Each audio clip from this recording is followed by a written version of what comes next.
Hello everyone, welcome to the learners room. दोस्तों, आज के इस वीडियो में हम इंडियन ऑथर रविंद्रनाथ टैगोर जी को पढ़ने वाले हैं। उनकी बायोग्राफी को हम डिस्कस करने वाले हैं। तो चलिए बिना किसी देरी के आज के इंटरेस्टिंग वीडियो शुरू करते हैं। देखिए, हमारे सिलेबस में रविंद्रनाथ टैगोर की फेमस पोएम गीतांजलि मेंशन है, साथ ही साथ the poet and the pauper और ग्रेट एक्सपेक्टेशन, ये तीन वर्क उनके मेंशन है हमारे सिलेबस में। तीनों वर्क को मैंने सेपरेटली कवर किया है। आज के इस वीडियो में हम सिर्फ पढ़ेंगे रविंद्रनाथ टैगोर जी के बारे में। तो देखिए, इनका बर्थ हुआ था 7 मई 1861 को कलकत्ता शहर में। कलकत्ता जो कि राजधानी भी है वेस्ट बंगाल की। डेथ इनकी हुई थी 7 अगस्त 1941 में। इनका एक पेन नेम था भानु सिंह ठाकुर। इन्हें द बार्ड ऑफ बंगाल नाम से जाना जाता है।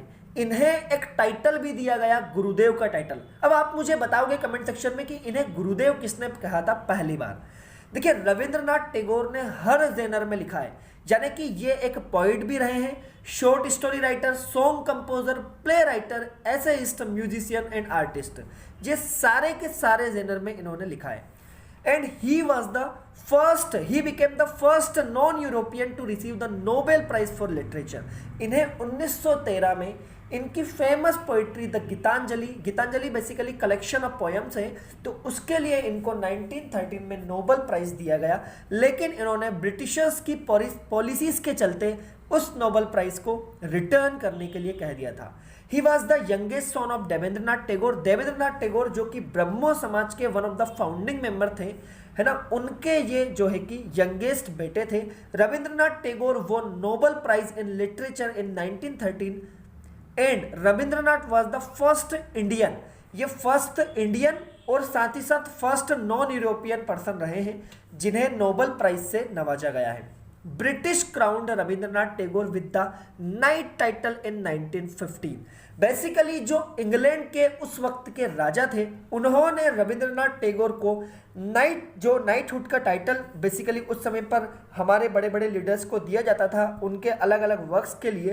तो रविंद्रनाथ टैगोर को लिटरेचर के क्षेत्र में अच्छा काम करने के लिए नाइटहुड की उपाधि से नवाजा गया था 1915 में। लेकिन हम लोग देखते हैं इंडिया के अंदर एक ऐसा टाइम पीरियड आता है कि भयंकर ट्रेजेडी होती है। उस ट्रेजेडी का बेसिकली नाम था जलियांवाला बाग हत्याकांड। 1919 में जलियांवाला बाग हत्याकांड होने के कारण कई बड़े ऐसे लीडर जिन्हें ब्रिटिशर्स ने अलग अलग टाइटल दिए थे, सब लोगों ने अपने टाइटल लौटा दिए। तो उसी क्रम में रविंद्रनाथ टैगोर ने भी नाइटहुड का टाइटल 1919 के जलियांवाला बाग हत्याकांड के बाद में लौटा दिया। रविंद्रनाथ टैगोर वॉज द को founder of Darjeeling hall school in Japan. इन्होंने जापान में एक स्कूल की स्थापना की थी और इनकी जब डेथ हुई थी 7 मई 1961 को, उसके बाद इंडियन गवर्नमेंट ने इनको सम्मान देने के लिए एक पोस्टल स्टाम्प भी रिलीज किया था।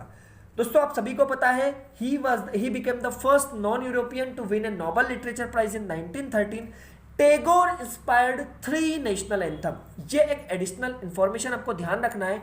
रविंद्रनाथ टैगोर ने 3 देश के राष्ट्रगान लिखे हैं। सबसे पहला देश है हमारा प्यारा भारत, जिसका हमारा प्यारा सॉन्ग जन गण मन जो राष्ट्रगान है वो लिखा है रविंद्रनाथ टैगोर ने। साथ ही साथ बांग्लादेश का नेशनल एंथम अमार सोनार बांग्ला, और एक और देश है जो है श्रीलंका। श्रीलंका का नेशनल एंथम श्रीलंका माथा, ये भी रविंद्रनाथ टैगोर ने ही लिखा है। दोस्तों, इन्होंने नोबेल प्राइज से जो राशि जीती थी 1913 में, जो इनको नोबेल प्राइज दिया गया था, उसकी जो राशि थी उससे इन्होंने विश्व भारती नाम का एक स्कूल जो है ये स्थापित किया था, बेसिकली शांति निकेतन में। कुछ की फैक्ट डिस्कस कर लेते हैं हम। Preface of Gitanjali is written by W.B. Yeats. आपको ध्यान रखना है, W.B. यीट्स ने गीतांजलि का इंग्लिश वर्जन लिखा है। His Nobel prize was stolen in 2004। Basically इनका नोबेल प्राइज चोरी हो जाता है इनके शांति निकेतन से। बाद में स्वीडिश एकेडमी, क्योंकि आपको पता होगा कि स्वीडिश एकेडमी नोबेल प्राइज देती है ना, स्वीडन के अंदर, तो स्वीडिश एकेडमी ने इनको दूसरी एक रेप्लिका, मतलब उस नोबेल प्राइज की कॉपी के रूप में एक सिल्वर और एक गोल्ड का मेडल बाद में इनको दिया था। Tagore was once invited by Albert Einstein at his home. The two talked about religion and science and their chat has been documented in the। जब अल्बर्ट आइंस्टीन ने इनको बुलाया तो इन दोनों की बातचीत not on the nature of reality नाम की इस बुक में मेंशन है।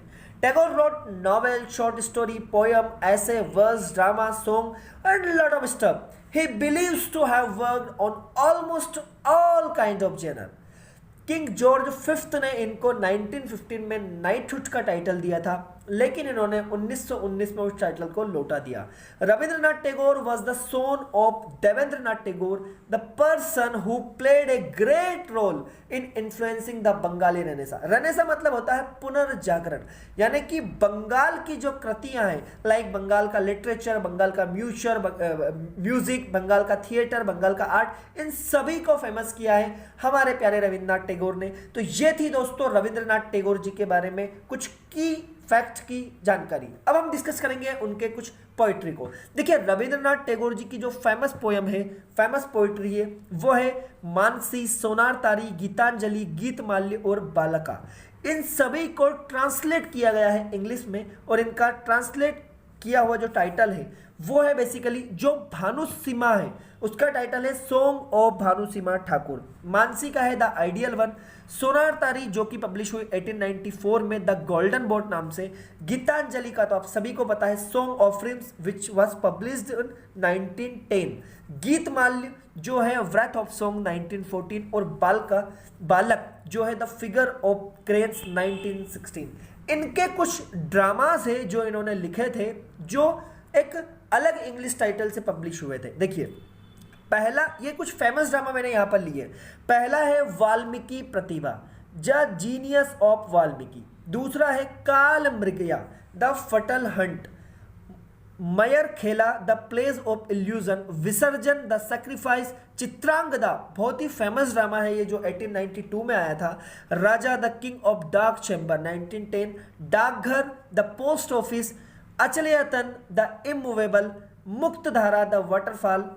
रक्त रबी, द रेड ओलियंडर्स। और लास्ट है चंद्रिका जो कि द अनटचेबल गर्ल नाम से 1933 में पॉपुलर हुआ था। 1933 में उसको पब्लिश करवाया था। कुछ बंगाली फिक्शंस भी है, ये आप देख सकते हैं। The broken nest, fail faced, the home and the world. और लास्ट है क्रॉस करंट। इनका जो कुछ ओरिजिनल वर्क है वो ये आप देख सकते हैं। आप इस वीडियो का स्क्रीनशॉट भी ले सकते हैं आप इस स्लाइड का।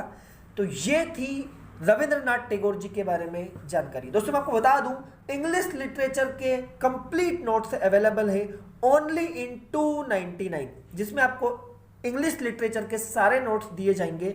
अधिक जानकारी के लिए आप संपर्क कर सकते हैं हमारे इस नंबर पर। दोस्तों मैं यहाँ पर एक बात और ऐड करना चाहूँगा, अगर आपको ये वीडियो पसंद आते हैं तो प्लीज़ इन वीडियो को आप लाइक कीजिए। आपके लाइक से ही हमें एक मोटिवेशन मिलता है नया वीडियो बनाने का।